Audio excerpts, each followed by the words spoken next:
Hello bachcho, let's read the question. The following flowchart represents the extraction of DAX, froth flotation, roasting, smelting, mesmerization and electronic refining and the options are given copper, zinc, iron, aluminum. इस question में अगर हम देखेंगे तो यहाँ पर हमारा बन जाता है वो है एक्सट्रैक्शन ऑफ हमको एक मेटल का उस केस में दिखाना है जहां पर हमको उस केस में स्टेप्स हमको गिवन है। अगर इस क्वेश्चन में की कॉन्सेप्ट अगर हम देखेंगे तो की कॉन्सेप्ट बन जाता है उस केस में कौन सा मेटल का हमारे यहाँ पर एक्सट्रैक्शन हो रहा है। तो की कॉन्सेप्ट सारे सारे जैसे अगर हम बात करें फ्लोट फ्लोटेशन क्या होता है, कहाँ पर यूज होता है, बहुत सारी चीजें हम यहाँ पर देखेंगे।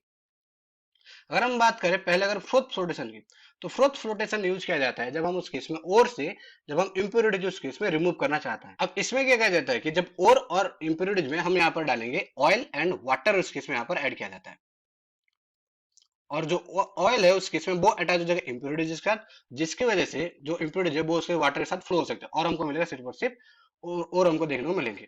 अगले स्टेप की अगर हम बात करें वो हमको मिलता है उस केस में रोस्टिंग।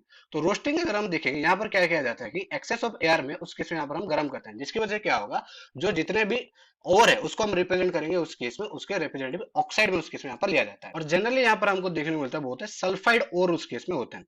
सल्फाइड ओर को एक्सेस ऑफ एयर हम देंगे विथ हीट, जिसकी वजह से वो कन्वर्ट हो जाएगा उसके रेस्पेक्टिव ऑक्साइड में, उस केस में वो कन्वर्ट हो जाएगा।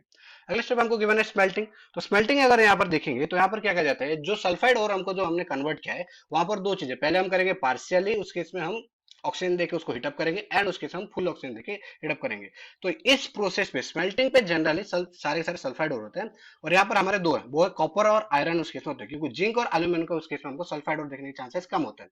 अगर हम बात करें आयरन की तो उस केस में यहाँ पर स्मेल्टिंग प्रोसेस उस केस में नहीं होते। उसके बाद हमको देखने को मिलता है यहाँ पर बेस्मराइजेशन।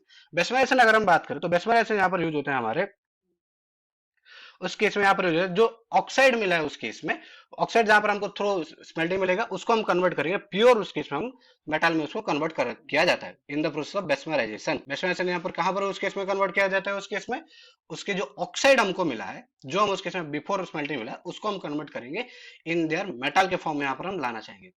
और आखिरी जो प्रोसेस वो इलेक्ट्रॉन अगर हम देखें वो है इलेक्ट्रोलाइटिक रिफाइनिंग। इलेक्ट्रोलाइटिक रिफाइनिंग में यहाँ पर क्या किया जाएगा उस केस में हमारे रहेंगे एनोड और कैथोड को, वहां पर इम्प्योर उस केस में क्या रहेगा हमें जो मेटल मिला है इन द प्रोसेस ऑफ बेस्मराइजेशन उसको हम लेंगे और वो हमको देगा इन कैथोड हमको मिलेगा उस केस में प्योर, उस केस में हमको कॉपर देखने को मिलता है, वो होता है electrolytic refining.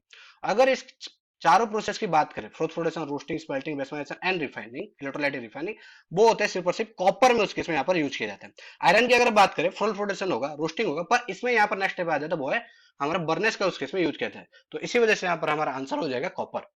Hope you understood well, best of luck.